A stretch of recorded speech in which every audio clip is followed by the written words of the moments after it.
kita ngomongin PPN 12% nggak ada habisnya ya. Betul. Rasanya sih sama-sama, nggak jauh beda para pengusaha. Tapi menurut Bapak sendiri, bagaimana pandangan Anda terhadap rencana pemerintah menaikkan PPN 12% di 2025?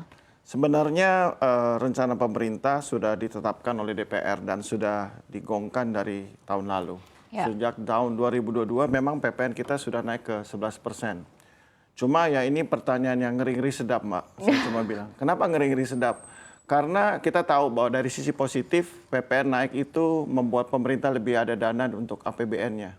Dia bisa membantu pertumbuhan khususnya produk sektor-sektor seperti kesehatan, pendidikan maupun infrastruktur itu terbantu dengan dana tambahan dari PPN. Karena PPN ini sifatnya pajak tidak langsung yang dibebankan kepada para pengusaha, pelaku usaha dan peritel untuk menarik dari para pembeli konsumen pada saat terjadi transaksi jual beli. Tapi di sisi negatifnya kita banyak sekali yang kita dengar ekonomi sedang tidak baik-baik saja. Baik-baik aja. Belum lagi dari dinamika luar ya, perang dan lain-lain yang mempengaruhi. Betul. Tekanan-tekanan yang dari luar maupun dari dalam negeri sendiri cukup lumayan. Pasca pandemi kita belum pulih, daya ekonomi kita turun.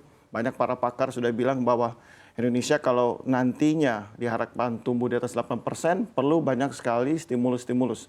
PPN ini datangnya tidak tepat sebenarnya. Waktunya saja tidak tepat, bukan tidak boleh. Timing ya? Timingnya Semua yang tidak soal tepat. timing. Betul. Jadi kalau kita bisa lihat mungkin PPN ini boleh saja dinaikkan pemerintah. Tapi saatnya apakah sekarang atau nanti atau mungkin ditunda. Itulah mungkin yang kita harus pikirkan, dikaji oleh sisi pemerintah lebih dalam.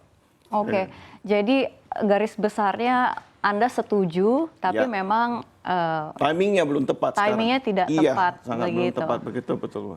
Baik, lalu bagaimana nih Pak? Jadi misalkan ya, memang ini 12% akan dilaksanakan. Betul. Anda sudah menyiapkan apa nih untuk para di pelaku, industri ini? ya para pelaku usaha pada dasarnya sektor FMCG kita tahu bahwa margin kita tuh sangat kecil, Mbak. Artinya single digit.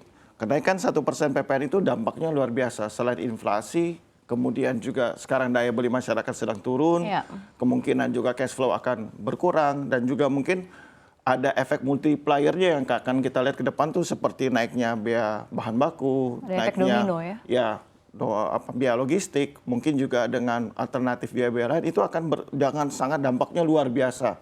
Cuma mungkin kalau kita lihat pemerintah di sisi lain butuh dana untuk pembangunan. Kita pun mengerti.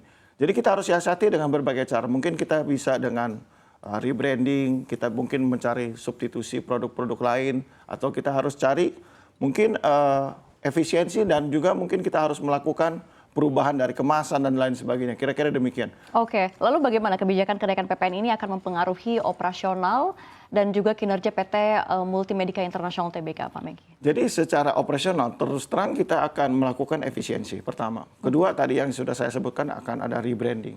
Ketiga kita juga harus mungkin kita akan repackaging.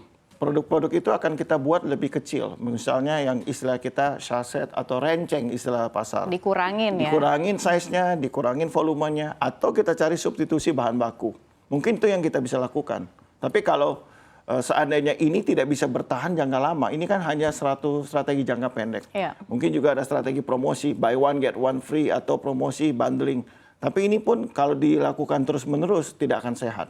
Jadi memang harus ada peran pemerintah di sini untuk melakukan insentif-insentif atau stimulus-stimulus yang membantu para pelaku usaha. Kira-kira demikian. Oke, dampak mengerikan untuk perusahaan Anda jika memang PPN ini 12% disahkan di 2025. Apakah ada pengurangan pegawai, walaupun amit-amit jangan sampai ya Pak, pengurangan pegawai atau seperti apa Pak? Kita lihat di sisi mengerikannya itu seperti apa? Yang pasti margin akan turun. Karena seperti tadi saya sebutkan, sektor FMCG itu single digit. 1% itu material, sangat material. Dan tentu kita tidak bisa bebankan sepenuhnya ke pembeli kita. Pembeli kita tuh sangat sensitif. Tadi sudah disebutkan di awal bahwa pertumbuhan ekonomi Indonesia didominasi dengan konsumsi rumah tangga 53%. Sedangkan FMCG itu adalah produk-produk yang dipakai keseharian dalam rumah tangga. Jadi kalau ada kenaikan sedikit saja, mereka akan beralih atau mereka menunda. Pola belanja mereka yang tadinya bulanan jadi mingguan, mingguan jadi harian. Tadinya beli bulky menjadi belinya yang lebih kecil, yang kecil akan menjadi saset. Itu akan mempengaruhi. Jadi pemerintah saya mungkin sedikit diskusi atau sharing. Mungkin dari segi PPN itu hal yang paling mudah dilakukan karena mereka memakai tangan pelaku usaha untuk mengambil pajak ini ya, secara fiskal.